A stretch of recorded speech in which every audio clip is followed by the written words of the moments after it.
Hey everyone! Tonight's calm story drifts through ancient echoes to one of the most haunting tales of love and loss, the myth of Orpheus and Eurydice.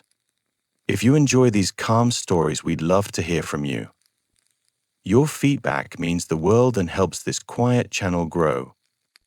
Now let the lights fade, let your thoughts slow, maybe turn on a soft fan, or let the sound of the fire carry you deeper. Before fame, before heartbreak, and long before anyone thought descending into darkness for love was worth the risk, there was Orpheus, a voice so pure it could bend the will of gods and charm the stones themselves.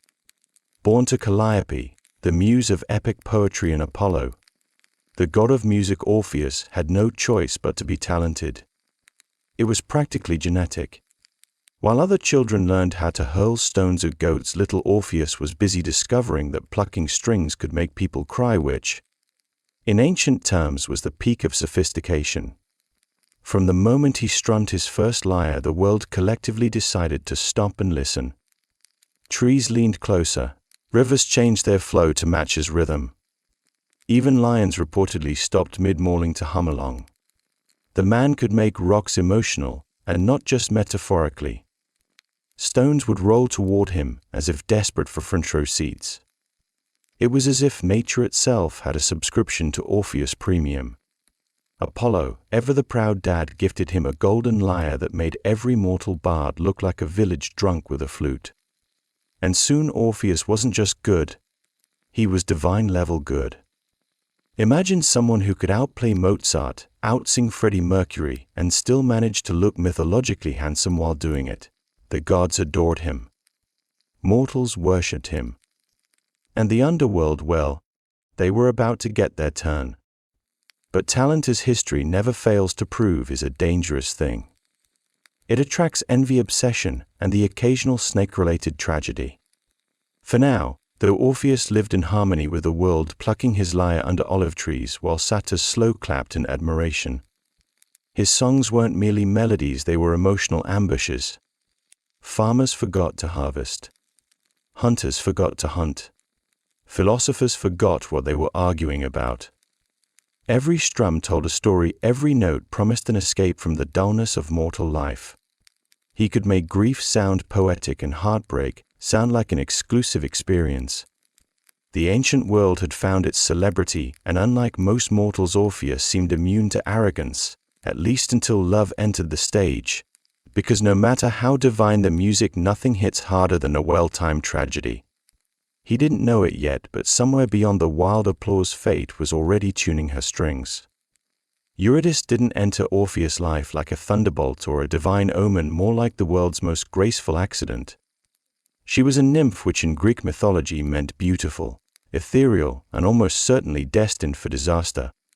One day she was dancing through the meadows barefoot and carefree, and the next she was making the most talented musician in history forget what hunger, sleep, and self-respect were.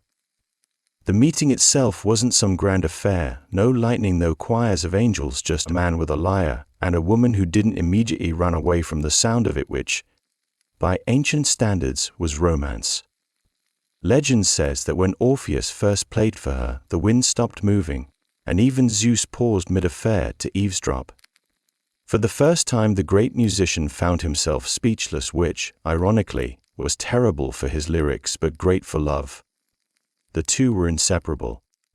Orpheus played, Eurydice listened, and the world collectively gagged at how perfect they were. They made everyone around them look bad.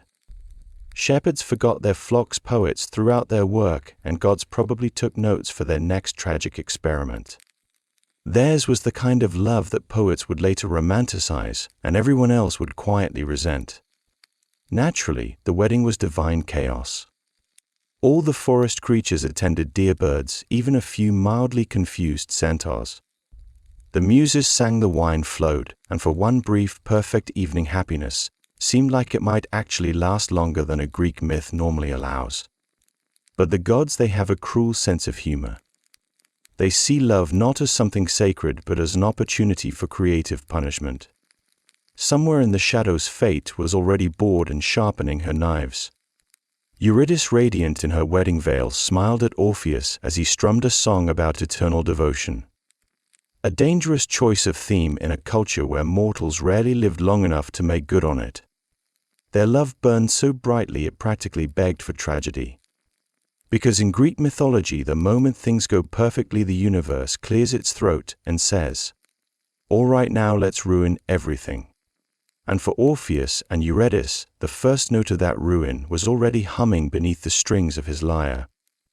Tragedy in Greek mythology has a peculiar rhythm. It usually begins with someone being too happy, which the gods apparently find offensive. Orpheus and Eurydice were blissfully married, dancing through meadows, laughing under olive trees, and generally behaving like two people who had clearly never read a Greek myth. It was only a matter of time before nature, ever the jealous spectator, decided to intervene. It happened on what should have been a perfectly ordinary afternoon. Eurydice wandered into a field of wildflowers, perhaps humming one of Orpheus's latest hits. Somewhere nearby lurked Aristeas, a minor shepherd with major ego problems. Convinced that no meant try harder, he chased her through the tall grass with all the grace of a drunken goat. In her desperate attempt to escape, Eurydice stepped on the one thing worse than a bad suitor, a viper.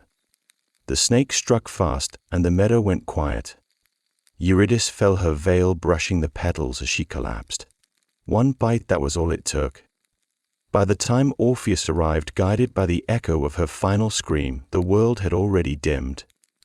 She lay still, her beauty untouched, as if even death hesitated to claim her too roughly.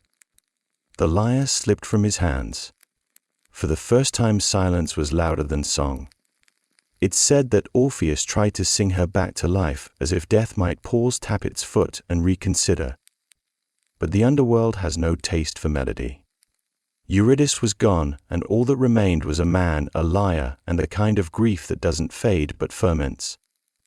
The world, ever indifferent, carried on. The birds resumed singing. The rivers continued flowing. And Aristeas went back to pretending he was relevant. But Orpheus, he wandered. His songs changed. Gone were the joyful tunes that made even stones weep with happiness. Now every mote bled sorrow. The forests grew quiet, not out of awe, but pity. And somewhere in the shadows Hades smiled faintly. Not out of cruelty, but because he knew, no matter how divine the music, some hearts are destined to play their masterpiece only after breaking. The first act of Orpheus's legend was over. The descent was about to begin. Grief does strange things to mortals. Some drink, some pray, and some decide to march straight into the underworld with a musical instrument. Orpheus naturally picked the third option. Mourning Eurydice, he wandered aimlessly for days, strumming songs so mournful that even the trees looked uncomfortable. When he finally stopped crying long enough to think, he made a decision that could only be described as either heroic or clinically insane. He would bring her back. The ancient Greeks called this sort of thing hubris. The gods called it excellent entertainment. Armed with nothing but his lyre and an alarming amount of emotional damage, Orpheus approached the mouth of Hades, a cavern so dark it made tax season look cheerful. Most mortals would have turned back. Orpheus, however, had the kind of confidence that only love and poor decision-making can create. He played as he entered, each note echoing through the gloom like a heartbeat in a tomb. The shadows paused. The ghosts, usually busy moaning about their own tragedies, went quiet to listen. The ferryman Charon, infamous for charging even dead people a fee, forgot to ask for payment and just waved him across the river Styx. If Spotify had existed, Orpheus would have been trending in every realm. Past the river Cerberus, the monstrous three-headed dog of hell perked up. Normally he preferred his snack screaming, but Orpheus played a tune so gentle that the beast yawned, curled up, and took the most peaceful nap in underworld history. It was official, the man could charm anything with a pulse, or, in this case, without one. As Orpheus descended deeper, even the Furies, ancient spirits who specialized in making people regret being born, wiped their tears and asked for an encore. The dead, long deprived of beauty, found something almost living in his music. And at the heart of it all, sitting on thrones carved from shadow and regret, were Hades and Persephone. They watched the mortal approach, his face hollow, his hands trembling over divine strings. In the silence that followed, Orpheus bowed and lifted his lyre one final time. He had come to bargain with death, not with words but with song. And for once death would listen. Convincing Hades to do anything out of kindness was about as likely as convincing Zeus to stay faithful. Yet here stood Orpheus, one mortal, one lyre, and a grief so raw it could have cracked marble. Hades, the ultimate bureaucrat of the afterlife, looked unimpressed. Persephone, on the other hand, leaned forward, eyes bright, with something between pity and curiosity. It wasn't every day a man walked into hell and requested a refund. Orpheus didn't speak. He simply played.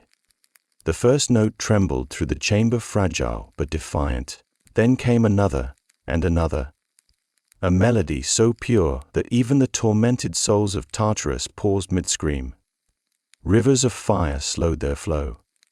The shadows straightened their backs. And even Hades's crown tilted slightly as if trying to catch every sound. It was music not of rebellion but of surrender. A hymn to love's arrogance and its futility. Persephone wept openly, her tears blooming into ghostly flowers across the obsidian floor. Hades pretended not to notice, but the corners of his mouth twitched, the godly equivalent of bawling. Every string Orpheus plucked told the story of Eurydice's laughter, her sudden silence, and the unbearable echo that followed. By the time he struck the final chord, the underworld had forgotten its misery. Even the dead briefly remembered what it felt like to live. For a long moment, no one spoke. Then Hades exhaled a sound that could have been mistaken for the world ending. "Fine," he muttered, like a man agreeing to lend his car to someone he doesn't trust. "You may have her back, but under one condition. She follows behind you, and you must not look back until you both reach the world above." It was classic Hades, the kind of loophole-riddled mercy that would make a lawyer blush. Orpheus nodded, grateful and doomed in equal measure. As Persephone guided Eurydice's shade toward the path of light, Hades slouched back into his throne, muttering something about mortals and their theatrics. The deal was struck, the music had worked, and the impossible had been granted. All Orpheus had to do was walk and resist the single most human instinct of all, to look back. What could possibly go wrong? The deal sounded simple enough: walk straight out of hell without glancing back, but simplicity has never been the strong suit of mortals, especially ones armed with both trauma and curiosity. Orpheus began his ascent with Eurydice's faint footsteps echoing behind him. Light, almost ghostly, as if she were more memory than matter. The tunnel wound upward through layers of shadow, and every step felt like wading through grief made solid. For the first few minutes, Orpheus was the model of discipline. Eyes forward, jaw clenched, playing mental chess against temptation. But the underworld wasn't about to make this easy. The silence was maddening. No whispers, no movement, just the faint, uncertain sound of someone who might or might not still be following. He wanted to speak, to say her name, but the gods had neglected to mention whether talking counted as looking back, and Hades was the type to exploit fine print. So he pressed on, sweating like a sinner in confession. Every few steps his imagination betrayed him. What if she wasn't there? What if it was all some elaborate divine prank? After all, the gods had form. They turned people into trees for less. The light from the mortal world began to shimmer faintly ahead, a distant halo of hope. He could almost taste freedom's sunlight, wind, the scent of grass. But with each step, the sound behind him grew quieter, as if Eurydice were fading, slipping further away. Doubt dug in its claws. Maybe she'd tripped, maybe Hades had lied, maybe love, for all its songs and poetry, was just a cruel trick with better marketing. The tunnel narrowed, the air thinned, and the silence became unbearable. Orpheus stopped, his heart hammered like a drumbeat in a funeral procession. Just one look, he thought. Just one, to be sure. And there it was, the fatal thought that every tragic hero before and after would repeat in one form or another. What's the worst that could happen? He turned his head ever so slightly. The answer, as it turned out, was everything. And then he did it, the one thing literally everyone alive or dead told him not to do. Orpheus turned around. One flick of the neck, one twitch of mortal impatience, and the universe collectively face-palmed. Behind him stood Eurydice, pale as moonlight, her hand reaching toward him. For a fleeting second they locked eyes, the kind of moment poets write about for centuries and therapists charge by the hour to unpack. Then she began to fade slowly, like mist caught in sunlight. Her expression didn't scream anger or betrayal, just that gentle, tired sadness of someone who knew this was how it would end. Orpheus lunged forward, arms outstretched, but his hands met only air. She whispered his name, or maybe it was just the sound of the wind retreating. And then she was gone, pulled back into the dark, like a curtain closing on a tragedy everyone saw coming. The silence afterward was surgical, no music, no echo, just the quiet realization that he had outsmarted himself. Even the gods probably paused their ambrosia to watch the replay. Somewhere Hades was muttering, "I literally said, don't look back." While Persephone sighed, "Mortals, every time." Orpheus stood frozen, staring at the spot where she vanished. The light ahead no longer seemed like salvation, just an insult. Daylight mocking a man who'd lost everything twice. He sank to his knees, the lyre slipping from his grasp. The notes that once could charm gods now sounded hollow, like a promise broken mid-song. Some versions of the story say he begged Hades for another chance. Others claim he screamed so beautifully that even the Furies turned away in shame. But there were no second bargains. The contract was void. Eurydice belonged to the underworld once more. And Orpheus, well, he belonged to his own mistakes. As he stumbled back toward the living world, the shadows didn't jeer or whisper, they simply let him go. Like an audience that's grown weary of tragedy but can't deny it was beautifully performed. Love had conquered neither death nor human doubt, just proven that both were equally stubborn. And somewhere in the distance the last note of his song finally died. When Orpheus finally emerged from the underworld, he wasn't triumphant. He looked like someone who had rage quit life halfway through. The sunlight hit his face, but it didn't warm him. It just reminded him of how cold everything else had become. His lyre, once the most envied instrument in Greece, now felt like a cruel joke. A thing built for harmony in a world that clearly preferred chaos. The people who saw him said he was changed. Gone was the golden boy who made the trees sway and the rivers hum along. What walked among them now was a hollowed-out echo, a man dragging the weight of two deaths, one of a wife and one of a dream.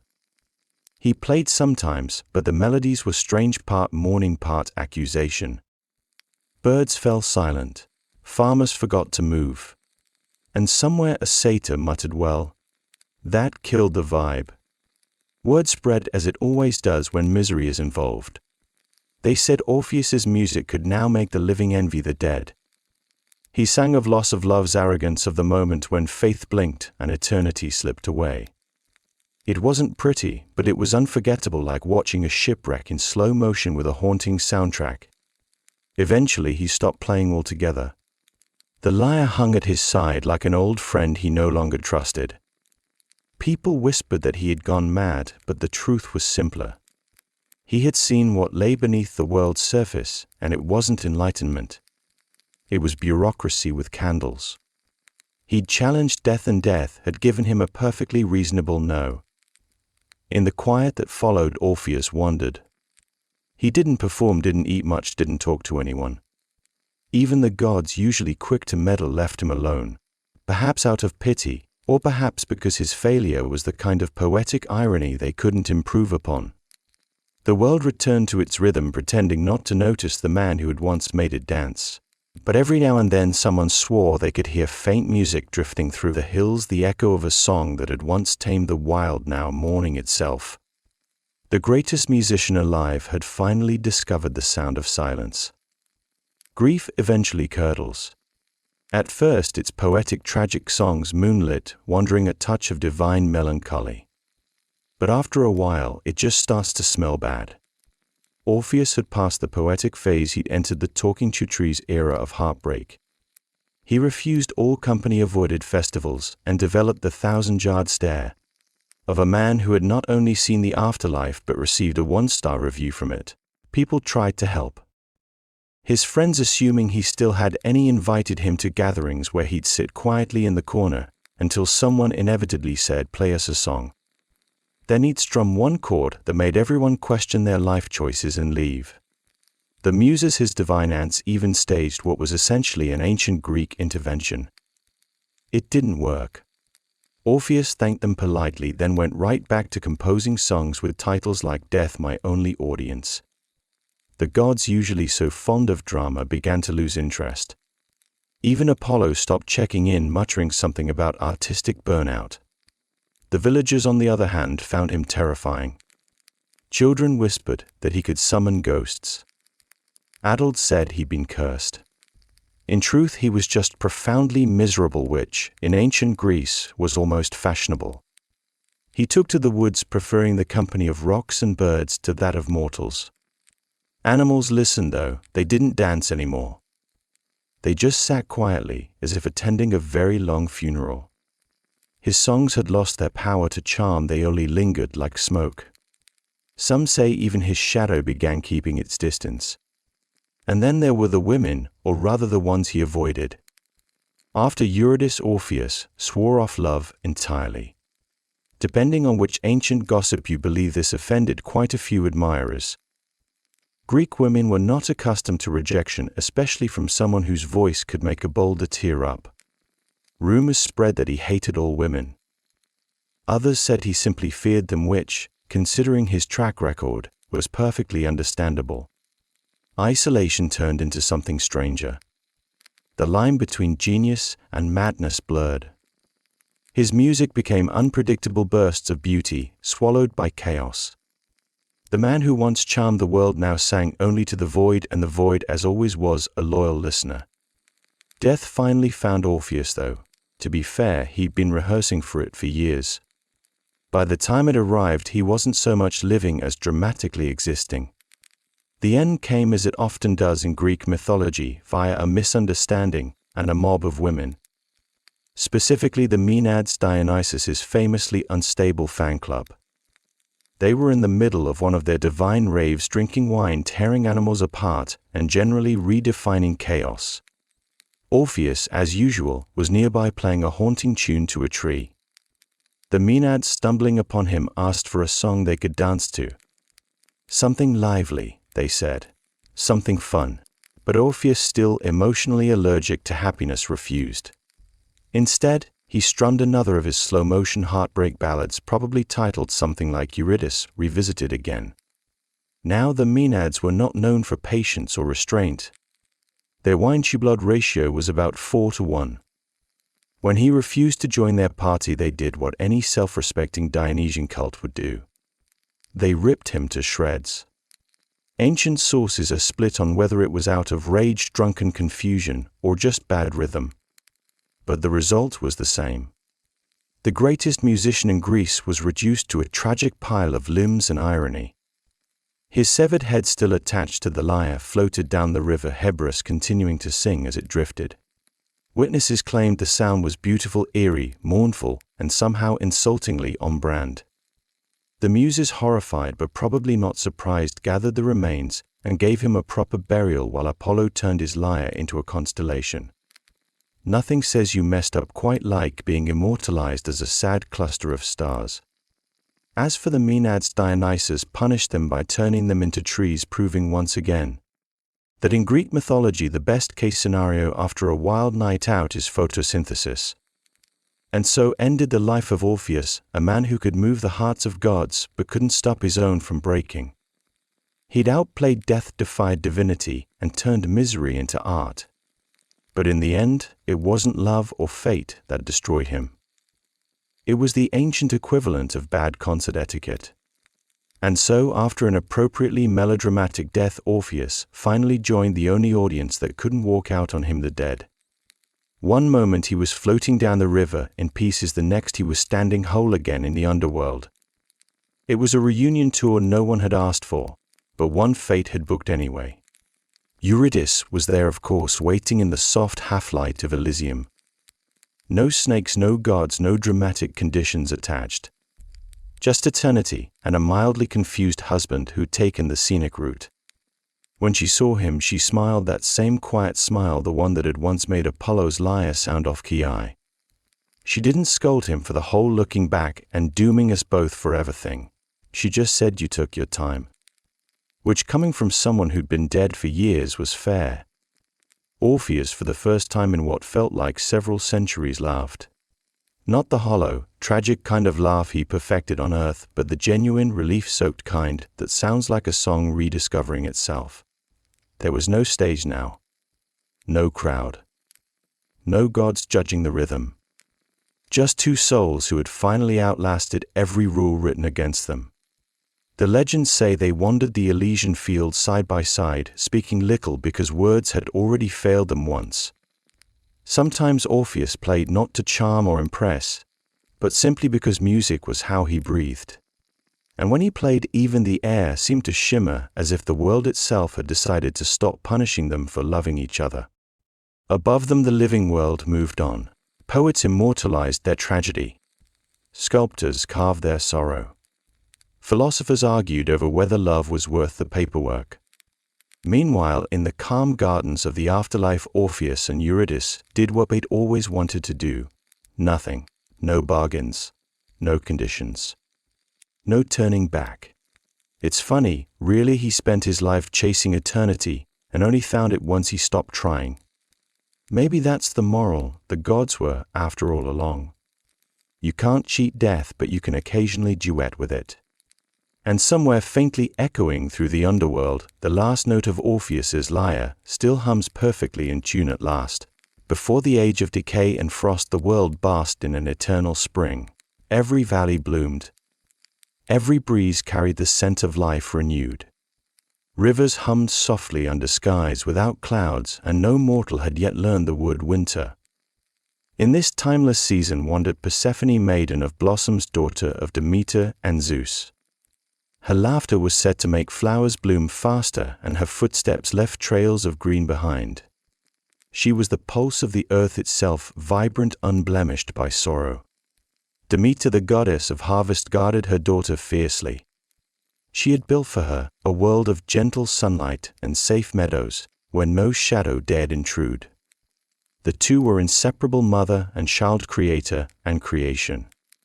Together they kept the cycle of growth alive. But such perfection as the poets would later sign never lasts. Even Olympus grows bored of harmony. Far below the golden clouds and silver seas, another god watched this radiant figure from the depths of his lonely kingdom. Hades, ruler of the underworld, sat on a throne carved of obsidian, surrounded by shades who offered neither laughter nor love. His was a realm of silence, ordered, dutiful, but utterly devoid of warmth. The living feared his name, though he brought them justice after death. And for ages he had ruled without longing until he saw her. Persephone's beauty pierced through the cracks of the world like sunlight leaking into a tomb. To Hades she was not just a maiden, she was balance itself, a counterpoint to his darkness. Yet how does one who governs the dead speak to life incarnate? He knew no courtship, no poetry, he only knew possession. Up above the gods feasted and laughed, oblivious to the brewing tension below. Even Zeus, father of both, felt the quiet pull of inevitability, but chose silence, the kind of silence that would one day split the earth open. For now the world still sang with spring. Persephone wore crowns of lilies and Narcissus, untroubled by destiny. But somewhere beneath her dancing feet the ground began to stir, not yet cracking, just whispering her name. The gods were watching, the seasons were waiting, and paradise had already started to end. Hades, the invisible one, ruled a kingdom unseen by mortal eyes, a vast expanse of shadow, mist, and memory. The underworld was not cruel, it was precise. Every soul had its place, every shade its silence. Yet for all his power Hades was a prisoner of loneliness. His brothers Zeus and Poseidon had divided the cosmos between them. The sky, the sea, and the soil below.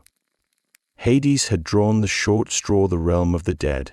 No cheers, no sunlight, no love. Only the echo of lives that once were. In that endless twilight, Persephone became his fixation.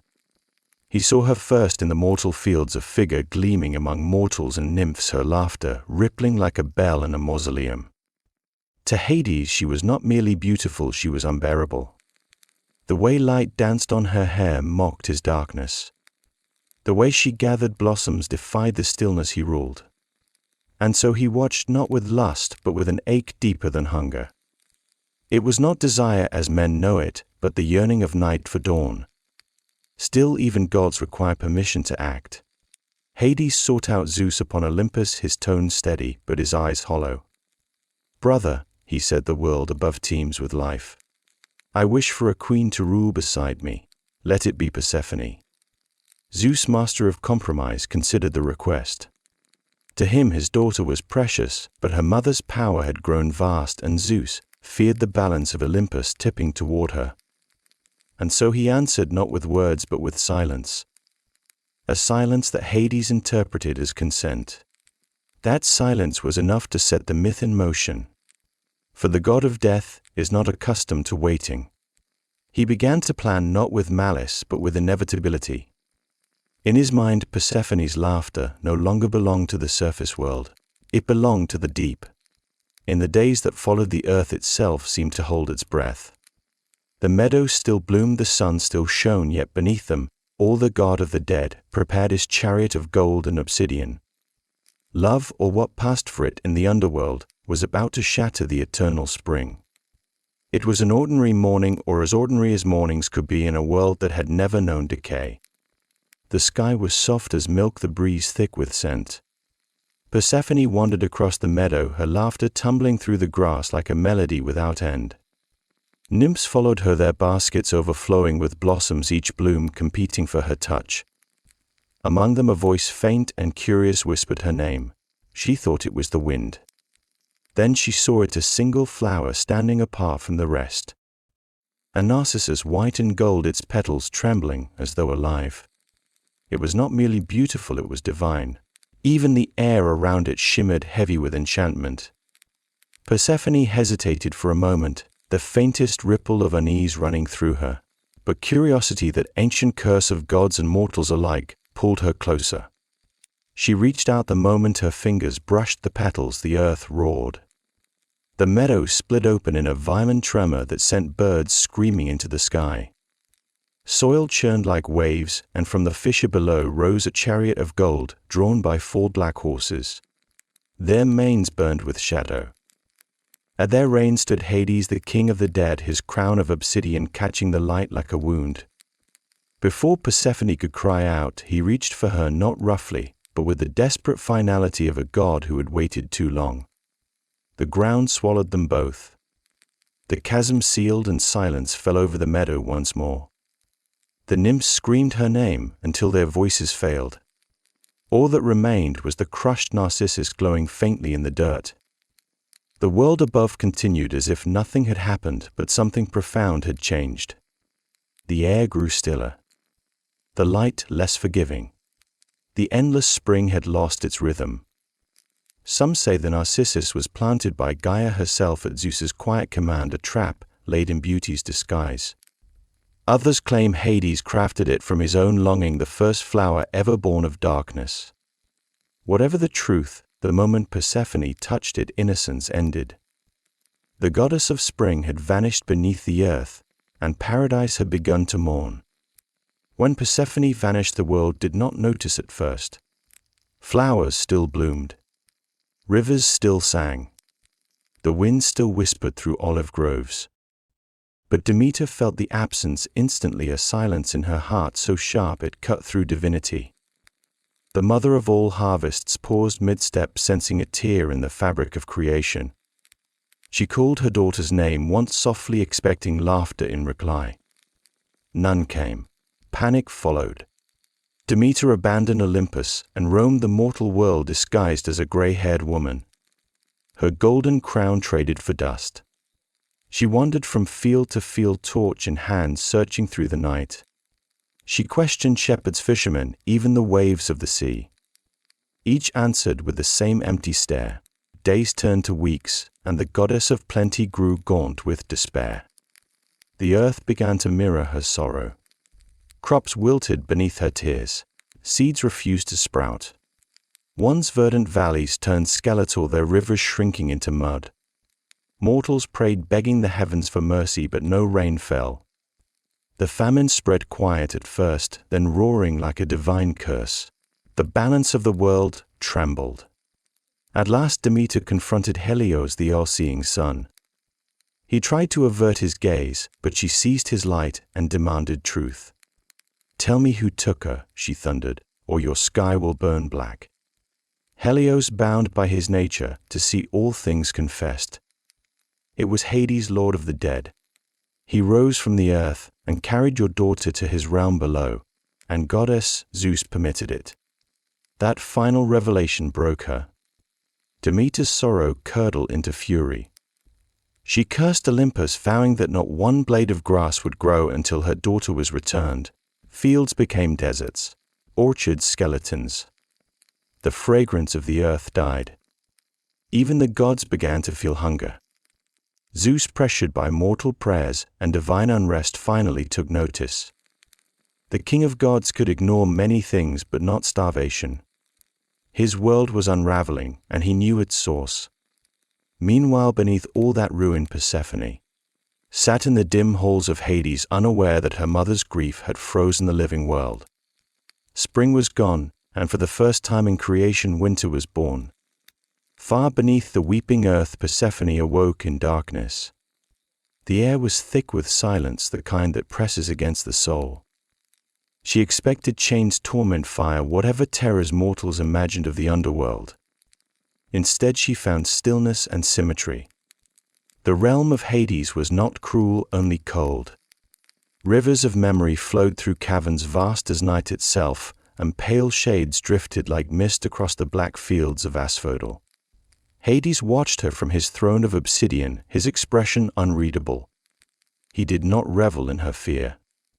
He seemed almost uncertain of his own victory. "You are safe here," he said, his voice low and hollow as an echo. Persephone did not answer. Her defiance was silent, but it burned bright enough to warm the void around her. Days passed, or what passed for days, in a land without sun or moon. Servants of shadow brought her jewels carved from the bones of mountains and robes woven from starlight caught between realms. She refused them all. She longed only for light, for her mother's touch, for the hum of bees and the smell of tilled soil. Yet in moments of quiet, she could not deny the strange allure of this world. The dead whispered to her, not in torment, but in reverence. They told her their names, their loves, their regrets, and she listened. Something began to shift. Flowers, small and fragile, started to bloom in her wake. Ghostly white blossoms that glowed softly in the dark. Hades saw them and said nothing, though the faintest smile crossed his lips. Perhaps he realized what she did not yet know, that even in the land of the dead, life would answer to her presence. And so, against her will, Persephone began to change. The innocence of the meadow was gone, replaced by something steadier, a strength born of loss. Though she still despised her captor, she no longer trembled before him. Her voice, once sweet as spring, now carried a calm authority that echoed through the caverns. In the shadows of eternity, Persephone, daughter of life, began to become something else entirely. The seeds of her second title had been planted. Soon she would be known as the queen of the underworld. Above the earth, mortals starved. Fields lay empty. Animals perished. Temples once filled with offerings grew silent.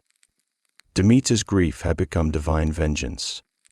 She withdrew her blessings from the world, turning it into a vast frozen tomb.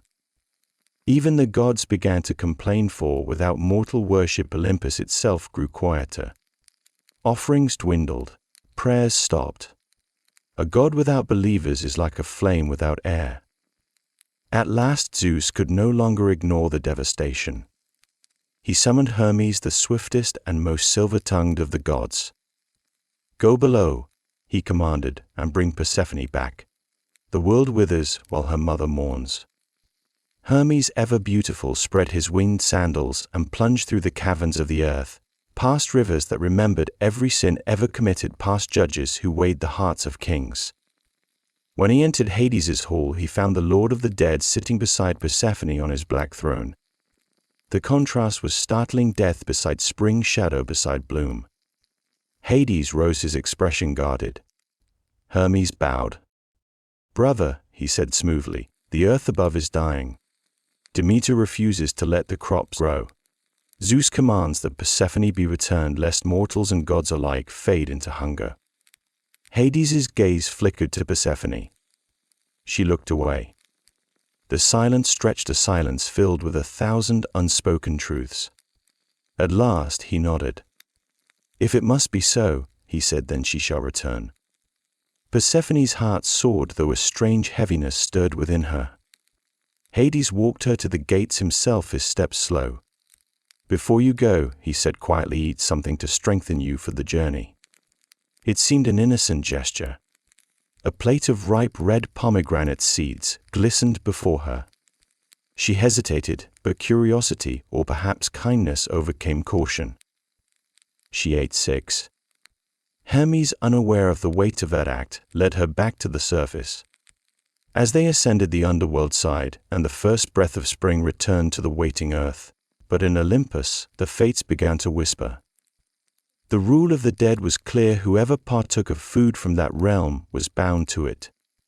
Persephone had eaten 6 seeds, and so the bargain was incomplete. The goddess of spring could return, yes, but only for 6 months of every year.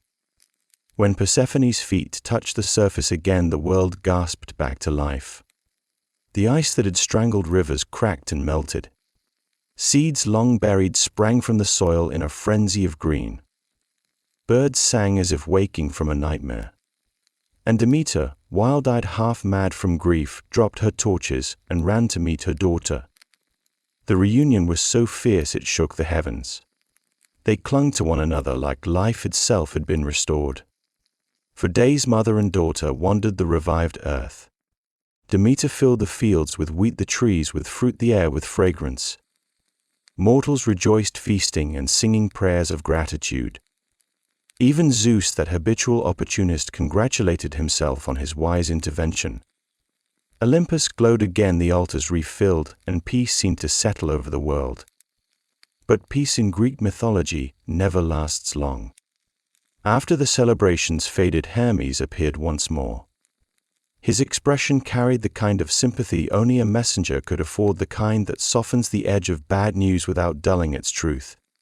He bowed before Demeter and Persephone, then spoke the words that would change the rhythm of the world forever. "Persephone has eaten the food of the dead," Hermes said, 6 seeds from the pomegranate of Hades. "The law is clear: whoever tastes from that realm belongs to it in part." The silence that followed was heavier than any winter. Demeter's joy shattered. She turned to her daughter, her voice trembling between disbelief and fear. "Tell me it isn't true." Persephone, her eyes full of both guilt and wisdom, nodded slowly. "I did not know," she whispered. "He offered them as kindness." Hermes sighed. "Then there can be no full return, but Zeus in his wisdom decrees a compromise. For 6 months of every year Persephone shall dwell above with her mother, and for 6 months below with her husband. Thus will the seasons turn life and death in eternal rhythm." Demeter did not answer. She only held her daughter tighter, as if her grip could keep the months from passing. But the law of gods is iron. And so the earth itself learned to breathe, half in bloom, half in mourning. The first true spring had come, and the first winter waited just behind it. When the time came for Persephone to descend again, the earth seemed to hold its breath. Demeter wept, though she had known this moment would return. The fields began to fade beneath her tears, gold, turning to gray, as though the world itself mourned alongside her. The birds quieted, the winds grew still, and as the veil between the realms opened once more, Persephone walked toward it, not as a captive, but as a queen. The ground parted gently this time, no thunder, no screams, only a sigh, as if the world had accepted its rhythm. Hades awaited her in the depths, solemn and still, yet there was a flicker of something in his gaze, not triumph but recognition. When Persephone stepped into the chariot, the darkness folded around her like a familiar cloak. In her absence, Demeter retreated once more from Olympus, her grief rippling through the seasons. Winter descended. Frost crept across the earth. Rivers hardened to glass. Mortals gathered around dwindling fires. Yet this time they did not curse the gods, for they had learned the pattern. They knew spring would come again, carried on the footsteps of Persephone's return. Below, the queen of the underworld resumed her throne beside Hades. But the underworld was no longer as it once was. Under her rule, the asphodel fields began to glow faintly, as if lit from within. The shades no longer wandered aimlessly, they found solace in her presence. Even Hades's grim halls softened the cold stones, sprouting pale, ghostly flowers. Life and death had struck a fragile balance. In her hands, Persephone now held two worlds, one of sun, one of shadow. When she returned above, the world bloomed. When she departed, it rested.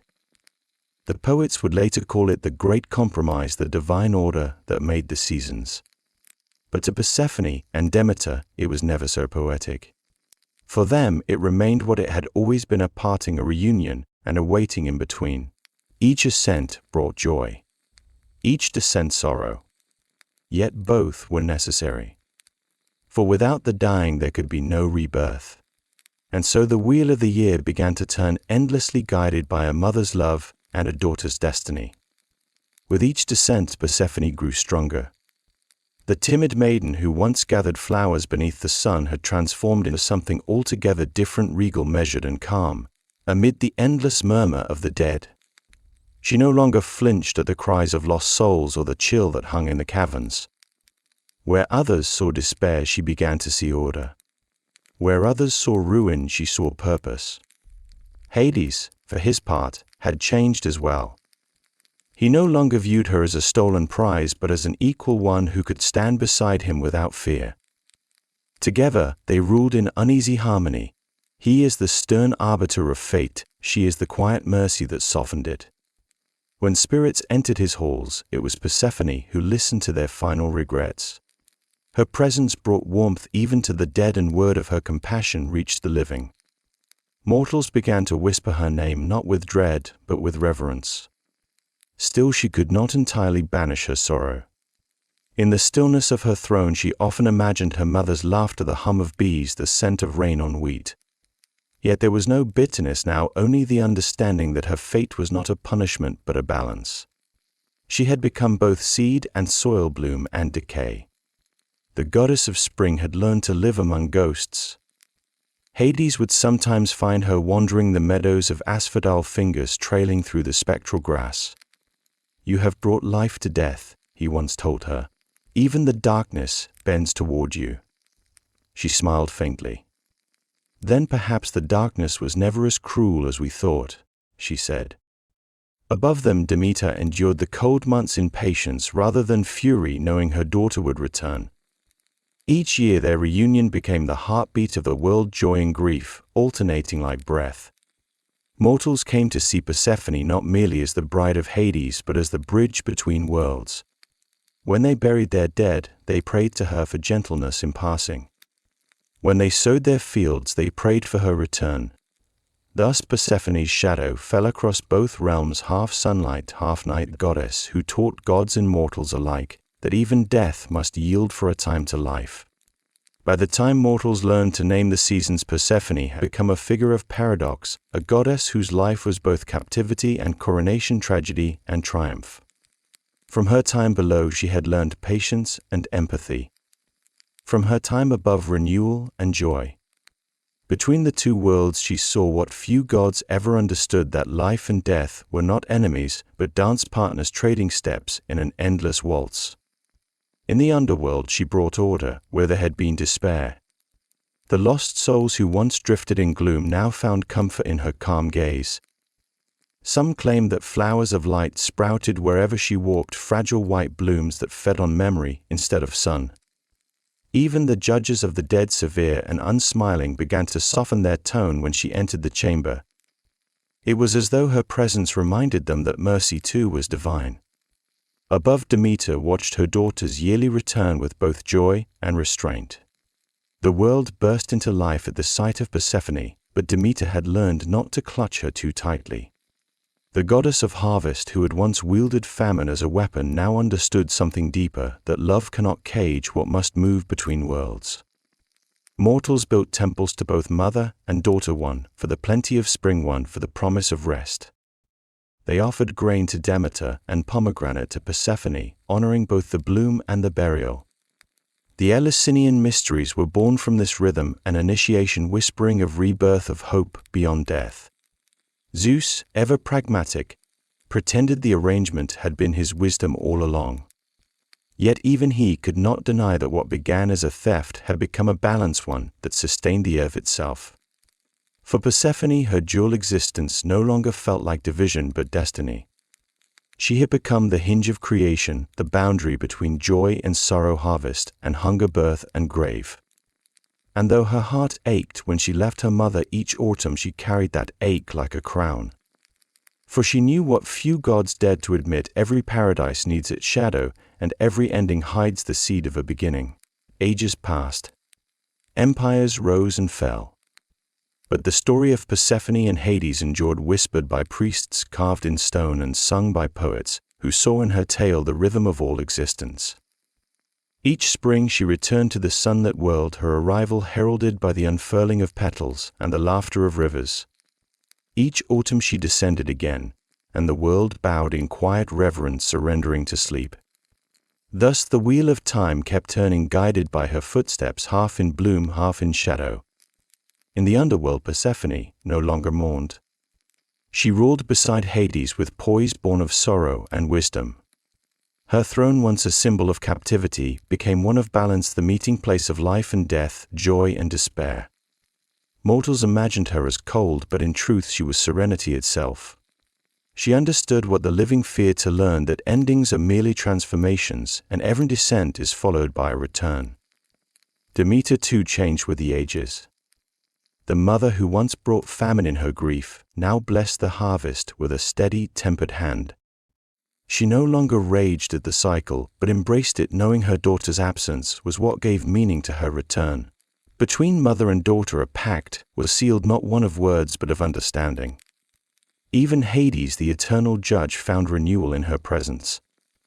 The god, once shunned by both mortals and Olympians, now ruled a realm no longer defined by terror but by inevitability. With Persephone at his side, death became not an end but a passage. And so the myth became the mirror of the world itself. Spring's joy, summer's abundance, autumn's decay, winter's sleep, all reflections of Persephone's journey. To the ancients she was not just a goddess but a law of nature, proof that creation and destruction were two halves of the same truth. When poets spoke her name, they did so with both awe and sorrow. She was the daughter of life and the bride of death, the eternal mediator who taught even gods that nothing truly ends. For as long as flowers bloom after snow, as long as love survives loss, Persephone walks between worlds and the seasons follow her. In the glittering courts of Olympus, perfection was the only acceptable currency. Every god shimmered with beauty, power, symmetry, each one sculpted like a living flame. Hera, queen of the heavens, had always prided herself on her divine form and lineage. But when the time came for her to bear a child, the outcome was not what she expected. The infant that emerged from her womb was unlike any god ever born. His legs were twisted, his cry harsh and uneven, and his skin lacked the golden glow of Olympus. Hephaestus was by all divine standards imperfect.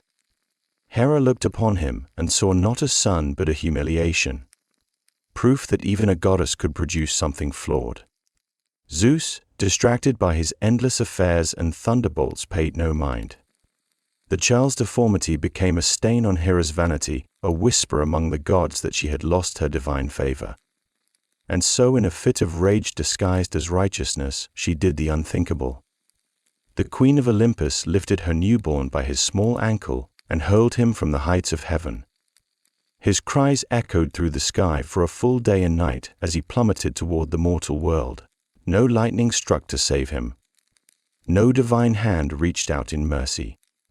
The godling struck the sea with a sound that silenced even the waves. But fate, as always, had other plans. Thetis, the CANHF destined to one day birth Achilles, found the broken child entangled in seaweed. Beside her the oceanid Eurynome gazed at the infant, and felt a pang of pity that not even the gods above seemed capable of. Together they carried him into the deep to a grotto of coral and pearls hidden from Olympus's judgment. There in the cool blue silence, Hephaestus was tended to with care. His legs healed crooked, but his spirit hardened like metal and fire. He would grow up far from Olympus, far from beauty and vanity, in a world where survival depended on skill, not charm. The gods above had thrown away a crippled child.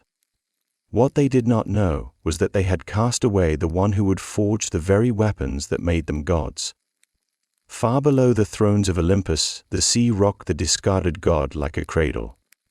In the shimmering depths, Thetis and Eurynome became his guardians, teaching him not the arrogance of gods, but the patience of tides. While Olympus thrived on lightning, and vanity the sea was silent, enduring, ancient. Here Hephaestus learned that what breaks can also be reforged. He grew among coral pillars and swaying kelp, a child of exile, surrounded by the hum of currents and the songs of whales. His legs, once broken, healed crooked, but his hands were miraculous. They learned to shape, to build, to repair. With coral hammers and volcanic stones, he began crafting tools from the wreckage that drifted down from the mortal world. Bronze fish pearl cups, chains of silver that shimmered like moonlight. He made beauty from ruin. The sea nymphs marveled at his skill. They brought him scraps from shipwrecks, gold coins, iron nails, bits of armor swallowed by the waves. To most they were junk. To Hephaestus they were possibilities. He melted and molded them in his underwater forge, powered by volcanic vents that burned with the earth's secret fire. It was there in exile that he became the first craftsman, not by divine birthright, but by necessity. Yet even beneath the waves, whispers of Olympus reached him. Tales of gleaming gods and their perfect forms stung him like salt in an open wound.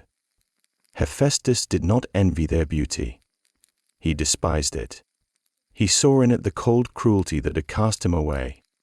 Each strike of his hammer became an act of defiance, a rhythm that said, I exist, and I create. Thetis watched him in silence, sometimes catching a flicker of divine fire in his eyes, a spark not born from wrath but from purpose. Eurynome, the wiser of the two, once told him the gods above may live in light, child, but only those who have seen darkness know how to make it shine. Hephaestus did not yet know his destiny. He only knew the forge, the flame, and the sound of the sea echoing through his cave. But soon his creations would rise to Olympus, and the gods who cast him out would have no choice but to remember his name. As years passed beneath the sea, the crippled child became a god of cunning craft.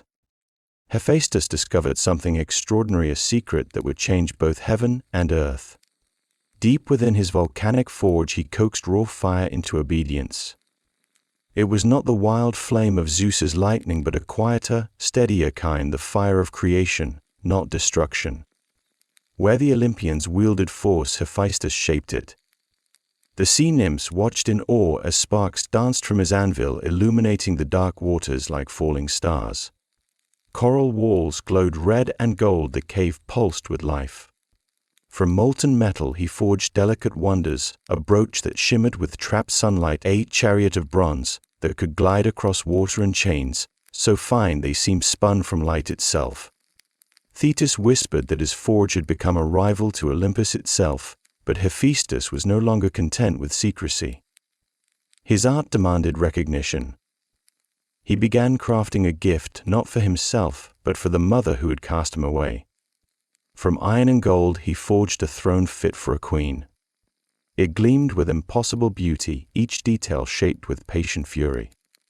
Yet beneath its beauty he wove a mechanism invisible to the eye, inevitable in its consequence. The throne was a masterpiece, but also a trap. When the gift was finished, he sent it up to Olympus by way of a shimmering current carried by dolphins and guided by divine rumor. Hera, upon receiving it, could not resist.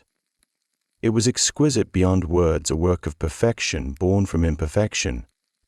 With a smile of triumph she seated herself upon it, and instantly she was caught. The golden throne clamped around her like a living cage, invisible chains binding her arms and feet. The queen of the heavens, proud, flawless, and cruel, found herself imprisoned by the sun she had once thrown away. The gods rushed to free her, but none could undo the craftsmanship of Hephaestus. Every tool snapped, every spell failed. Hera's screams echoed through Olympus, and for the first time the gods trembled. Not before Zeus's thunder, but before the forge of the forgotten god who burned below the sea. Olympus descended into chaos. The queen of the heavens was trapped, and her cries of rage rattled the marble halls. Hera's golden throne, that shining gift, had become her prison. None of the gods could break the spell. Ares tried brute strength, splitting the columns of the throne room. Apollo summoned light to melt the chains. Hermes whispered every charm he knew. All failed. The craftsmanship was too intricate, the mechanism too clever. The gods, for all their power, were outwitted by the very creature they had deemed unworthy. Zeus's fury was boundless. He sent storm after storm across the earth, demanding the return of his wife's freedom. But no one knew where the smith god dwelled. Only Thetis and Eurydice knew the truth, that he was hidden beneath the waves, forging with calm precision, while Olympus panicked above. When word finally reached him, Hephaestus laughed, a slow, bitter sound that rolled like thunder through the sea. He had not sought blood, only acknowledgement. His throne had been a message written in gold: I am your equal, not your embarrassment. Yet now even the great Zeus knelt before the consequences of his wife's cruelty. Desperation grew. One by one, the gods volunteered to descend and plead with Hephaestus to release Hera, but none returned successful. They tried bribery, threats, even pity. Hephaestus, hammer in hand, ignored them all. He had waited too long to be seen. He would not trade his vengeance for empty apologies. Finally the gods turned to Dionysus, the god of wine. For if strength and reason failed, perhaps intoxication would not. Dionysus descended to Hephaestus's cave carrying a cup of divine nectar. He found the smith hard at work, sparks leaping like stars around him. The god of revelry poured him a drink, then another, and another still. Hephaestus, unaccustomed to wine, loosened his tongue and his heart. Dionysus did not beg or bargain. He simply listened. He laughed at the right moments, cursed Olympus at the others, and in that shared contempt a strange friendship was born. By dawn Hephaestus, drunk, but smiling, agreed to return with him, not as a prisoner, but as an artist whose work the gods could no longer ignore. Olympus had never known humiliation like this. Hera, the queen of the gods, trapped on her own throne by an invisible snare, cursed and screamed as the other deities circled helplessly. Apollo's songs did nothing. Ares broke 3 golden hammers in rage. Not even Zeus, lord of the sky, could pry her free. The throne was flawless, a divine lock built by a divine grudge. Desperate, the gods convened in panic. They needed Hephaestus, the sun they had never claimed, the crippled exile who now held their queen hostage with craftsmanship alone. But summoning him was no simple task. He would not answer Olympus, he had no reason to. The gods had forgotten him, and he preferred it that way. It was Dionysus, god of wine and revelry, who proposed a solution. If you won't return to Olympus, he said with a smirk, then we'll bring Olympus to him in a bottle. While the others sharpened swords and prepared bribes, Dionysus took a different route, a wineskin and a charming grin. He descended into the mortal world and found Hephaestus in his volcanic forge, his hands stained with soot, his face unreadable. Dionysus offered him wine, then more wine, then just enough flattery to pass as conversation. The 2 gods drank, laughed, and shared tales of godly dysfunction. Somewhere between the 4th toast and the 6th insult toward Zeus's beard, Hephaestus began to laugh. Not bitterly, genuinely. And that was all Dionysus needed. With the god of the forge now swaying slightly, Dionysus slung him over a donkey and paraded him up to Olympus in what must have been the most undignified return in divine history. A drunk, limping god slumped sideways on a braying mule surrounded by satyrs playing flutes. The Olympians watched the spectacle in stunned silence. Hephaestus dismounted not with grace, but with defiance. He looked Hera in the eyes, no longer a child begging for acceptance, but a god returning on his own terms. Only then did he release her from the golden throne, not with malice, but with measured control. In that moment, Hephaestus wasn't just forgiven. He was feared. Olympus would never laugh at him again. They would bow to the god who could build prisons from beauty. From that day onward, Olympus treated Hephaestus differently. The same gods who once turned away from his twisted legs now marveled at the precision of his hands. Zeus himself, swallowing his pride, granted Hephaestus his own divine workshop, a forge that burned inside the heart of Mount Olympus, its bellows powered by sacred winds. From there the crippled god reshaped the heavens. His anvil rang day and night, sparks flying across the sky like shooting stars. He forged crowns for queens, armor for heroes, and weapons that could shake the world. For Zeus he created the thunderbolt, lightning chained in metal, an impossible feat. For Poseidon he built the trident which could split the seas with a gesture. Even Hermes owed him his winged sandals, delicate as smoke yet swifter than any wind. But Hephaestus didn't craft merely for power. He crafted for perfection. His creations weren't just tools, they were art, each infused with the same quiet defiance that had fueled his survival. To him, beauty was not born of symmetry, but of purpose. Every flaw was a story, every scar a signature. And while the gods admired his genius, few understood the cost. His forge was both temple and prison. The endless fire demanded everything from him: his time, his breath, his peace. When mortals dreamed of gods, they imagined feasts and gold halls. Hephaestus dreamed of silence, of the hiss of metal cooling in water. Even so, the forge gave him dignity. For the first time he belonged. Not because Olympus had forgiven him, but because they needed him. The god they once cast into the sea now held the fate of the gods in his hands. Still whispers trailed him like smoke. Some said he worked too hard. Others that he still nursed old grudges. Hephaestus ignored them all. When the flames of his forge reflected in his eyes, even Ares hesitated to speak. He had become the divine blacksmith, builder of Olympus, architect of divine war, and the quiet craftsman behind every god's power. From rejection he had forged dominion. From imperfection he had shaped immortality. And the fire that once exiled him now bowed to his will. For all his triumph in the forge, Hephaestus still lacked what every Olympian was expected to possess: companionship. The gods of Olympus were rarely single, though. Their marriages were usually as stable as Dionysus after a wine festival. Zeus, ever the meddler, decided that the god of fire deserved a bride. And so, in an act that might have been mercy or mischief, he offered Hephaestus the hand of Aphrodite, goddess of love and the most beautiful being in existence. The announcement stunned Olympus. The gods whispered. The goddesses snickered. Aphrodite herself was not consulted. She, the embodiment of desire, bound to the crippled smith. It was unthinkable. Yet the will of Zeus was law.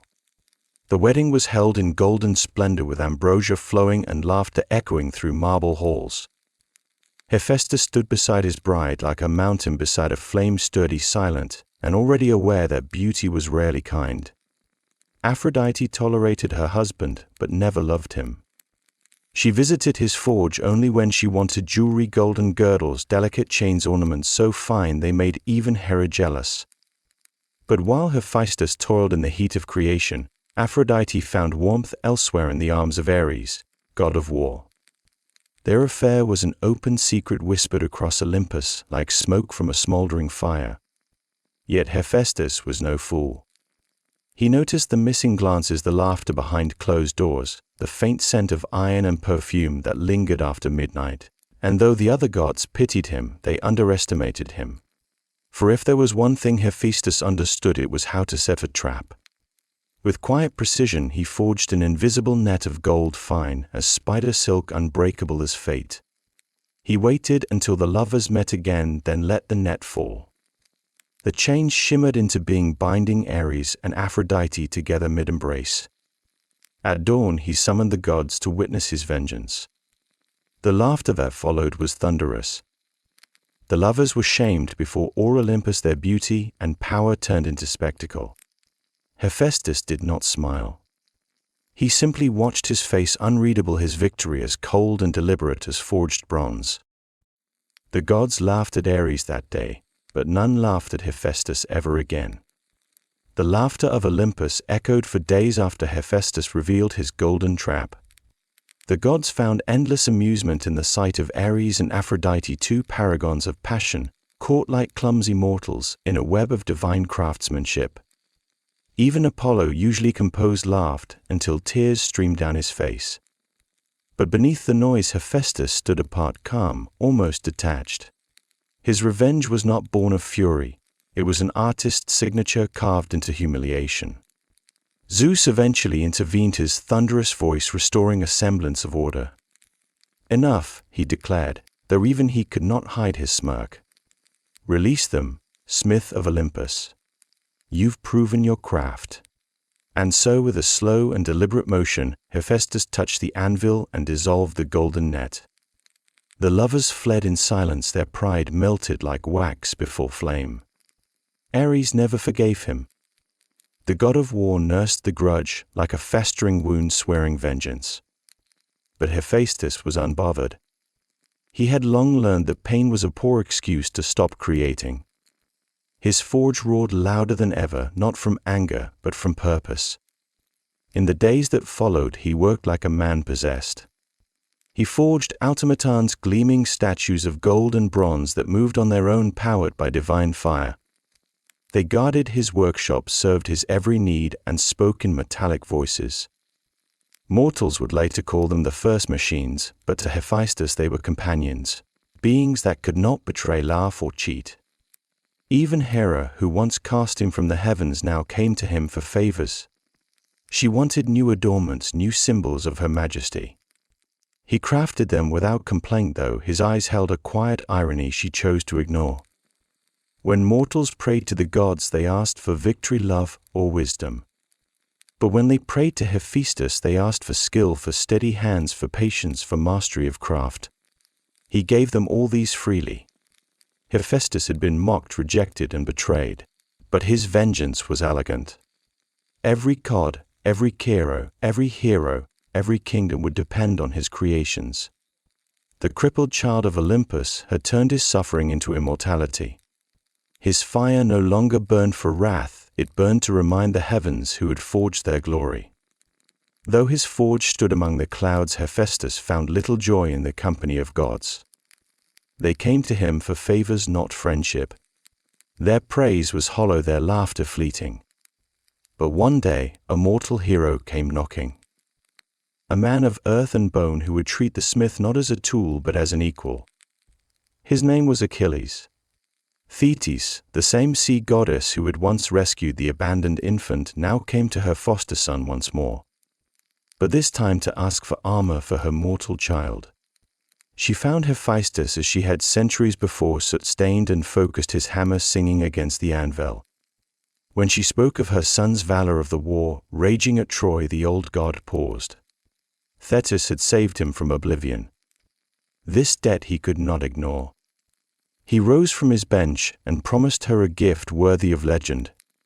For 9 days and nights the forge blazed brighter than any star. The gods themselves leaned from their thrones to watch the sparks dance above Olympus. When the work was done, Hephaestus presented the armor, a masterpiece of divine craftsmanship.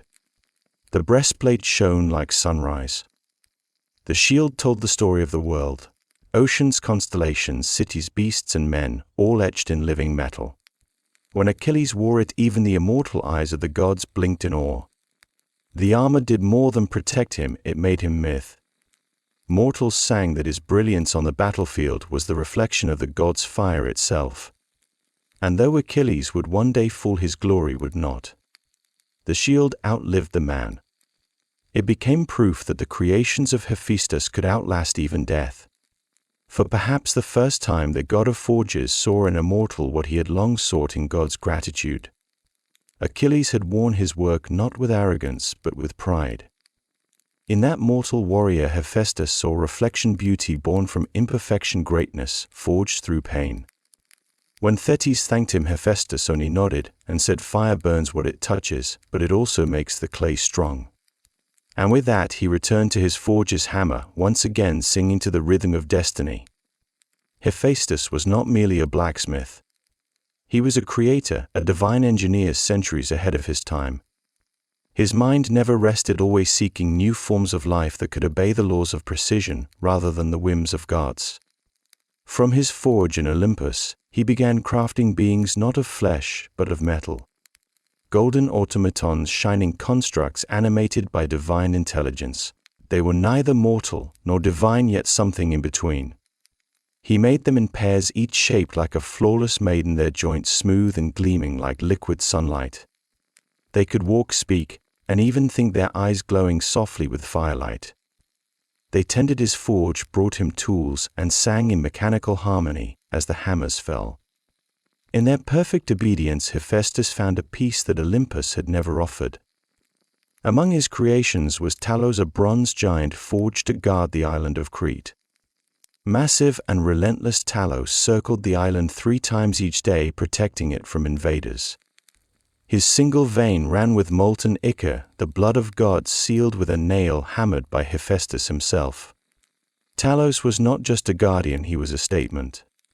The god who had been thrown away had now built a being that could defend empires. The Olympians watched these inventions with unease. Zeus admired the efficiency, but others whispered that Hephaestus had gone too far, that he was meddling in the work of creation reserved for the fates. Even Athena, goddess of wisdom, regarded his automatons with cautious curiosity. But Hephaestus did not care. The gods created chaos. He created order. Yet behind every invention lay a shadow of loneliness. His golden servants could mimic affection, but they could not feel it. They obeyed his voice, but not his heart. When they spoke, their words were flawless and hollow. The perfection he forged only deepened his isolation. Sometimes, as the fire dimmed, Hephaestus would watch them move and wonder if he had become like them, a machine made for endless labor, built from rejection and duty. But when he struck his anvil again, the thought vanished. For a God-born, unwanted creation was the only form of love that never left him. Of all the works born from Hephaestus's forge, none carried such weight or irony as the chains of Prometheus. For once again the god of creation was ordered to craft instruments of punishment. The command came from Zeus himself, furious that Prometheus had stolen fire from Olympus and gifted it to humankind. Fire, Hephaestus's own sacred element, had been given away without permission. To Zeus it was betrayal. To Hephaestus it was complicated. He knew what it meant to be punished for giving light to the undeserving. But defying Zeus was not an option.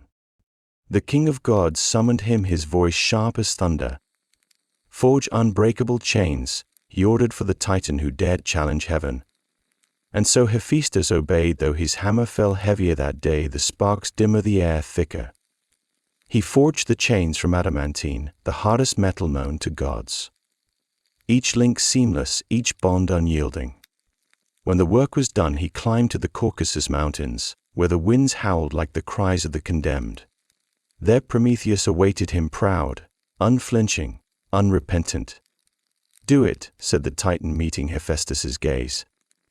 "You understand why I did it." Hephaestus said nothing. He only raised his hammer. Every strike echoed through eternity, not as cruelty, but as sorrow.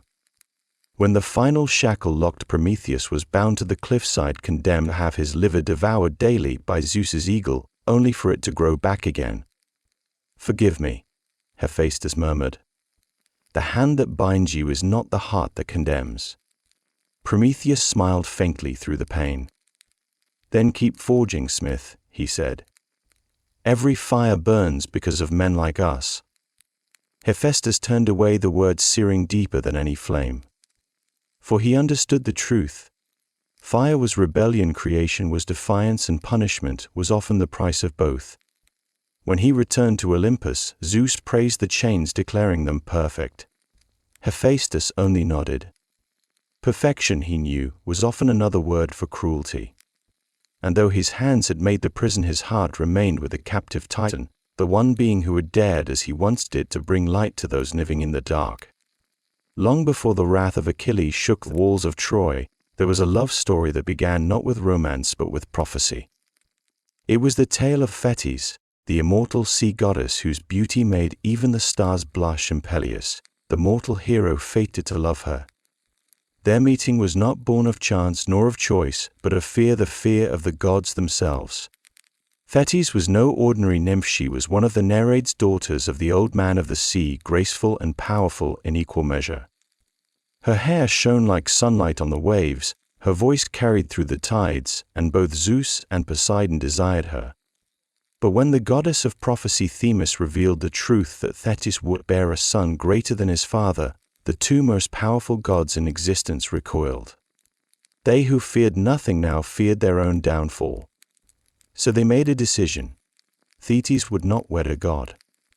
She would be given instead to a mortal, a man whose life would end long before hers, ensuring the child of their union could never rival Olympus.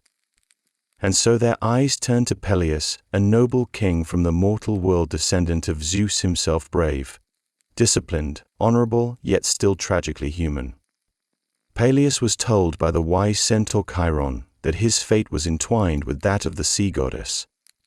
You will win her, Chiron warned, but only through courage and patience. She will resist, as wild as the waves that bore her. And so the mortal man set out to find goddess of the sea, not to conquer her, but to fulfill what the fates had already written. On a lonely shore where foam met sand, he caught sight of her for the first time. Thetis rose from the waves, her form gleaming like liquid moonlight, eyes as cold as the deep. She looked upon Peleus and saw her future, the one she did not want. And though she did not yet know it, from that reluctant union would one day be born a child whose name would echo through eternity, Achilles. Winning the heart of a goddess was never going to be easy, especially one who had no desire for mortal love. Thetis was the ocean made flesh, untamed, ever-shifting, proud. Peleus, though a king among men, was to her nothing more than a fleeting ripple on the surface of time. Yet prophecy bound them together, and the will of Zeus left her no escape. Still Thetis swore she would never yield to a mortal's touch. Peleus, for his part, was not a man of gentle words. He was a warrior trained in endurance, not poetry. When he sought the advice of Chiron, the wise centaur told him plainly, you cannot win her through beauty or power. You must hold her until she cannot flee. When the sea finds no shore to crash against, it surrenders. The advice sounded impossible, and yet Peleus trusted it. One dawn he climbed to the shore where Thetis often rested her feet in the foam, her gaze lost in the horizon. As she rose from the waves, the light of morning glimmered across her skin like liquid gold. Before she could retreat, Peleus seized her by the wrists. She cried out, her eyes flashing like lightning beneath the sea. At once her body changed, she became water slipping through his fingers. Yet he called her again. She became fire burning his flesh. Still he did not release her. She turned to a lion roaring. Then a serpent coiling. Then a hawk shrieking. But Peleus held firm, every muscle straining, refusing to surrender. His will iron. His purpose divine. At last, exhausted and defeated, Thetis returned to her true form, a woman of immortal grace, trembling with fury and awe. You are either brave, she said, or a fool. Perhaps both, Peleus answered, his grip loosening. In that moment something shifted. The sea, for all its pride, had met a rock it could not break. Thetis, though unwilling, recognized strength and fate. She would be his not by choice, but by destiny's decree. The union of Peleus and Thetis was unlike any the world had seen. A wedding arranged by gods, yet born from resistance, not love. When Zeus decreed that the sea goddess would marry the mortal king of Thea, Olympus erupted into celebration. Divine weddings were rare, and this one promised to bridge heaven, earth, and sea. The gods sent invitations across the realms calling nymphs, muses, and immortals to witness it. Mount Pelion was chosen for the ceremony, its slopes adorned with flowers that bloomed overnight, its streams running with nectar instead of water. The air shimmered with divine music. Thetis, radiant yet solemn, wore a gown spun from sea foam, her hair crowned with pearls that glowed like starlight. Beside her stood Peleus, mortal yet regal, clad in armor forged by Hephaestus himself, a gift from the gods to honor their chosen man. But beneath the splendor tension stirred. Thetis's eyes never met Peleus's. Her smile was polite, her silence heavy. She was a goddess forced into a mortal fate, and though she would fulfill it with grace, her heart remained bound to the sea. The guests, sensing the unease, pretended not to see. For on Olympus, even discomfort must look divine. Every god and goddess attended save one. Eris, goddess of strife, had not been invited. Her presence, Zeus declared, would spoil the harmony of the event. But no god is easily dismissed, and Eris would not forgive the slight. As the feast reached its height, she appeared in a flash of gold and tossed a single apple into the crowd. Upon it were inscribed 3 simple words, "To the fairest." That small act shattered the illusion of peace. Hera, Athena, and Aphrodite each reached for the apple, and with that gesture the seeds of the Trojan War were sown. Yet for now the laughter continued, and Peleus and Thetis exchanged vows before gods and men. Their marriage was sealed with wine and sea foam, the joining of fire and water, of mortality and immortality. And though neither knew it, yet their child would bear the fury of both, a hero destined to make the world remember his name, Achilles. Even before Achilles drew his first breath, whispers of his destiny echoed across sea and sky. The fates themselves, those ancient weavers of inevitability, spoke on the night of the wedding. "A son shall be born of this union," they proclaimed, "greater than his father, swifter than any hero, yet doomed to live a short and glorious life." The words silenced Olympus. Even Dionysus lost his laughter. Hera frowned. Poseidon turned away. And Zeus, ever wary of prophecy, stared into his cup. Thetis too heard the prophecy and shuddered. She had accepted her fate, but she would not accept doom for her child. "My son will not die young," she swore to herself. "If the gods would curse him, then I will make him immortal." But even she, a daughter of the sea, knew the limits of divine interference. Immortality could not be freely granted. It demanded a price, and often a wound. Meanwhile, Peleus heard only the first part of the prophecy, greater than his father. To a mortal king this was not a curse but a promise. He dreamed of a son who would surpass him, a warrior unmatched, a legend born of his line. Pride, not fear, filled his heart. In the quiet nights that followed, Thetis would rise from their bed and stand by the shore, her feet touching the foam, her eyes searching the horizon. She could feel the pull of the sea calling her back, whispering that mortals were fragile things, and that no child born of both worlds could belong entirely to either. Still, the prophecy was set. The child of fire and water, of flesh and divinity, would soon be born. Thetis prayed the fates might forget their own words, but the fates never forget. Somewhere in the stillness of night, destiny smiled. Achilles was coming, and with him glory and grief in equal measure. When the time of birth arrived, thunder rolled across the mountains, and the sea itself rose to meet the shore. The union of mortal and divine had created something new, something the world was not prepared for. Thetis cried out, her voice echoing between land and ocean. And in that moment, the gods turned their gaze toward Thea. Even Zeus paused his thunderbolts to listen. Chiron, the centaur, wise as always, was summoned to assist. He came down from Mount Pelion carrying herbs, charms, and the calm of eternity. He knew this child would be no ordinary infant. "The world changes with his breath," he whispered as he laid his hands upon the newborn. And there he was, Achilles, son of Peleus and Thetis, glowing faintly with divine light, his first cry fierce and clear as a war horn. Peleus looked upon his son with pride untainted by fear. To him this child was the promise of immortality through legacy. He will be the greatest of men, he said. But Thetis, holding her child close, saw something else. A shadow in his brightness. A whisper of the prophecy she could not silence.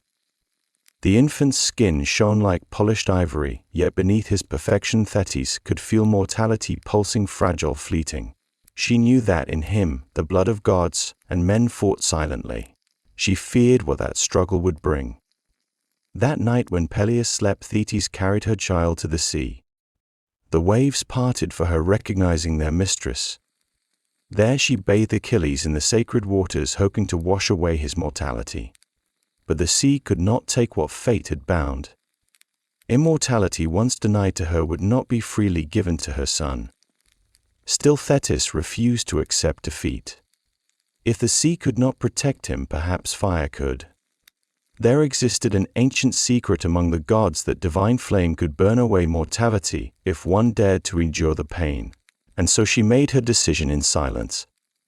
By dawn the child slept peacefully in her arms, but Thetis' eyes were stormy. Achilles was alive yet unprotected. She knew the time would come when she must try again to outwit destiny itself, even if it meant defying Olympus once more. Thetis could not sleep. The prophecy haunted her with every breath her child took. Achilles was radiant, divine blood glowing beneath mortal skin. Yet she could see how fragile he truly was. Each time he cried she felt the echo of death.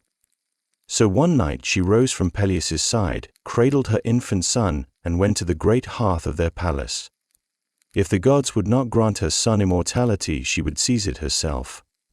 There was an ancient belief whispered among sea nymphs that fire, sacred and eternal, could burn away mortality if wielded by divine hands. So Thetis, desperate and defiant, held her son over the flames. She did not throw him in. She let the fire lick his limbs, consuming the mortal weakness in his flesh, while her divine touch protected him from pain. The flames hissed and curled around him, a strange fusion of agony and blessing. Each night she returned to the hearth, dipping Achilles into the sacred fire. Slowly his skin grew stronger, shining faintly like polished bronze. But immortality demands balance, and her secret ritual did not go unnoticed. One evening Peleus awoke and found his wife standing over the fire, his son half submerged in the glow. He shouted in horror, mistaking devotion for madness. Thetis turned her eyes wide with divine fury. "You fool!" she cried. "I was burning away his death, but the moment was lost." Peleus rushed forward, wrenching the child from her hands. The flames sputtered and the spell broke. The fire dimmed, leaving behind only smoke and silence. Thetis stared at her mortal husband, the man who had interrupted the impossible, and realized their worlds could never truly meet. Without another word she vanished into the sea, leaving behind only salt on the air and sorrow in Peleus' heart. The child, unharmed but unfinished, slept in his father's arms, strong yet not immortal. And so the attempt failed, but not completely. The fire had strengthened Achilles in ways even the gods could not measure. His body would one day resist every wound but one, a single weakness that no flame could erase. Destiny had claimed its share, and the sea goddess had lost her fight against fate. Thetis may have fled to the sea, but her resolve did not die with her failed ritual. Maternal love, even in the goddess, does not surrender easily. She had sworn to protect her son from death. And if fire could not burn away mortality, perhaps the underworld's waters could. For in the depths of the earth flowed the river Styx, a boundary so sacred that even the gods swore oaths upon it, knowing a broken vow that would bring ruin. Its waters were not of life but of eternity. So one moonless night Thetis returned, her beauty dimmed by sorrow, her eyes fixed on her sleeping child. She lifted Achilles, gently wrapped him in sea silk, and vanished again into the dark. Through shadowed caves and ancient fissures she descended to the underworld where even Hermes hesitated to tread. The Styx lay before her, black, silent, gleaming like obsidian. Around it drifted the whispers of forgotten souls. Thetis hesitated only once then, whispering a mother's prayer. She dipped her son into the water. The river hissed, reacting to divine flesh. Its current curled around Achilles, coating him with its deadly blessing. But as fate would have it, her hand trembled. She held him by the heel, the one spot untouched by the river's power. When she lifted him from the Styx, his skin shone with unearthly glow, hardened, invincible. But that small heel remained pale and unguarded. The child stirred, unknowing, invulnerable almost. Thetis kissed his forehead, both triumphant and afraid. She had succeeded where few dared to try. Her son would be nearly immortal, yet that small oversight, that single vulnerable point, would one day prove fatal. The gods, amused by her defiance, let her go. For even they respected the cruelty of fate. When she returned to the world above, the waves rose to greet her, shimmering with pride. Achilles was safe. Or so she believed. She laid him once more beside Peleus and vanished into the sea for good, leaving the mortal world behind. The boy slept peacefully, untouched by fire, shielded by death's own river. But in the stillness of that night, the Fates smiled. 3 silent weavers who knew that even near immortality was still no match for destiny. After Thetis vanished into the sea, Peleus was left with a child half divine and half mortal. Radiant, untouchable, utterly beyond his understanding. Though he loved his son fiercely, he knew Achilles was not meant for an ordinary childhood. His strength, even as an infant, was astonishing. He could wrestle serpents in his crib. And the nursemaids whispered that his eyes gleamed like a predator's, even in sleep. Peleus, wise enough to fear what he adored, turned to the one being who could guide such a child, the immortal centaur Chiron. Chiron lived high on Mount Pelion, where mortal and divine worlds met. Unlike other centaurs, wild and savage, Chiron was noble, patient, wise. He had tutored heroes before Jason, Theseus, even Heracles. But when Peleus arrived carrying the infant Achilles, Chiron sensed something different. "This one," he said softly, "will not live long, but his name will outlive kingdoms." And so began Achilles' true education. Under Chiron's care, the boy learned more than the art of war. He learned music, poetry, medicine, mercy. He learned the ways of herbs and stars, how to track a deer through mist, and how to mend a wounded heart. Above all, he learned discipline, the balance between rage and reason, strength and restraint. Each morning Chiron tested him with bow, spear, and sword. By noon he hunted on the slopes of Pelion, running faster than any hound. At dusk he listened to the old centaurs' stories of gods and men of pride and downfall. "Remember, Achilles," Chiron would say, "glory is a flame. It can light the world or burn it down." But even as Achilles grew in skill and wisdom, there was restlessness in his blood. He felt the sea calling to him, though he did not understand why. At night he dreamed of a woman's voice, soft and sorrowful, whispering his name beneath the waves.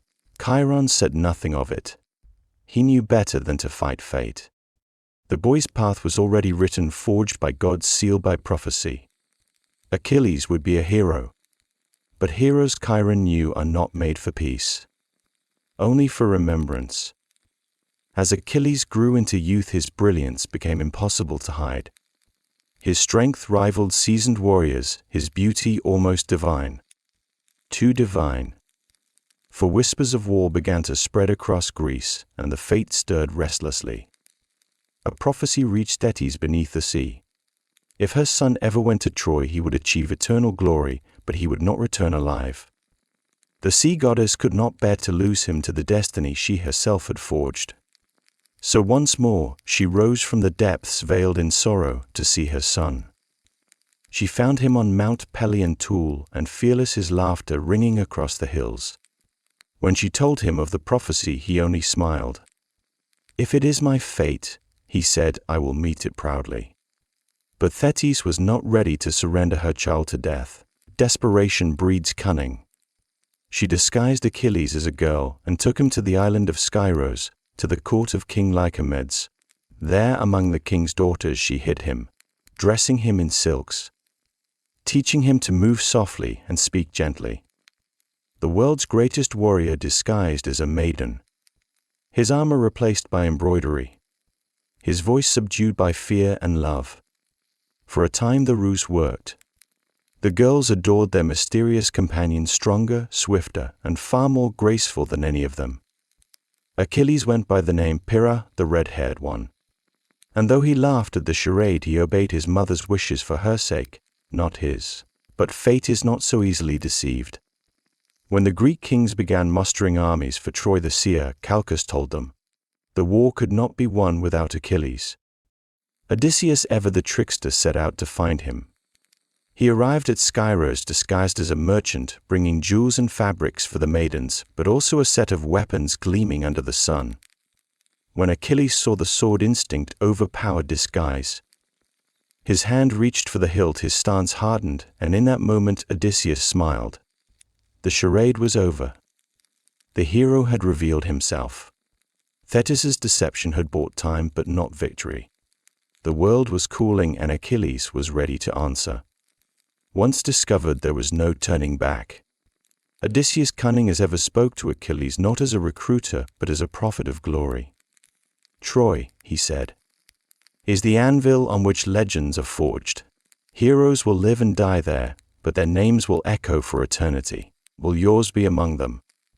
The words struck something deep within Achilles, something older than fear, that fierce longing for greatness that no prophecy could quench. Thetis's pleas still lingered, her voice warning he would never return. Yet Achilles was young, and immortality through fame burned brighter to him than immortality through safety. Better a short life full of glory, he declared, than a long one forgotten. And with that vow he sealed his fate. Peleus, proud but mournful, gave his son his blessing. He sent for the armor Hephaestus had once forged, a gift from the gods now passed to their child. Wear this, he said, fastening the greaves, and remember greatness carries weight. Achilles embraced his father for the last time, though neither spoke of death. Both men understood what could not be undone. Before leaving, Achilles returned once more to Chiron's cave on Mount Pelion. The old centaur who had raised him said nothing at first. He simply looked at his pupil, now taller, stronger, radiant with youth. Finally he spoke. The path of the hero, he said, is not chosen. It is endured. Then he handed Achilles a spear carved from ash, balanced perfectly for his hand. Remember what I taught you, he said. Fight with purpose, not anger. When Achilles departed, the mountain wind seemed to mourn him. Down below, Odysseus and his fleet-weighted sails taut against the sea breeze. As Achilles stepped aboard, the waves themselves rose in recognition. For the ocean still remembered his mother's touch. Behind him, Thetis wept beneath the waves. She had hidden him, begged the fates, defied Olympus itself, but nothing could silence destiny. Her son would go to Troy, and the world would remember his name forever. As the ship vanished over the horizon, the sun caught the bronze of his armor, and for a brief moment it seemed as though a star had descended to earth, burning, unstoppable and already doomed. As the ships of Greece sailed toward Troy, a hush fell over the world. Even the gods paused, watching the spark of destiny blaze across the sea. Among the hundreds of warriors aboard, one shone brighter than all. Achilles, son of Peleus and Thetis, the child of prophecy, half mortal, half divine. The wind carried his name like a hymn. Heroes whispered it with awe and kings envied it. He was not yet a man, but already legend trembled at his feet. On the journey, Odysseus studied him in silence. He had seen ambition before, but Achilles's was something else, a hunger that bordered on sacred. The young warrior spoke little, though when he did his words burned with conviction. Glory does not wait for those who hide, he said once. It waits for those who meet their end without flinching. Even seasoned generals fell quiet at that. Far below beneath the waves Thetis felt each gust of wind that filled his sails. She prayed to the gods who had betrayed her, begged them to protect her son. But she knew the truth. Destiny does not bend even for a goddess. The fates had already spun the thread of Achilles' life brilliant, short, unbreakable. When the fleet reached Orly's, priests made sacrifices to seek the favor of the winds. Flames rose, smoke curled into omens. The seer Calchas spoke again. The walls of Troy will not fall without the wrath of Achilles. And when his wrath burns out, so too will his life. Achilles listened unshaken. There was no fear in him, only certainty. He looked toward the east, where the city of Troy waited, shining faintly on the horizon like a challenge from the gods themselves. That night, under a sky heavy with stars, he stood at the bow of the ship and whispered to the sea. "Mother," he said softly, "I will make you proud." The waves did not answer, but they glowed faintly in reply. The dawn that followed marked the beginning of the greatest war in mortal memory and the rise of a hero who would never fade. Achilles was no longer just a son or student. He was destiny in motion. The mortal who would defy gods, embrace glory, and burn brighter than any flame the world had ever seen. And somewhere beneath the endless sea a mother wept, knowing that even immortality cannot save what is meant to shine only once.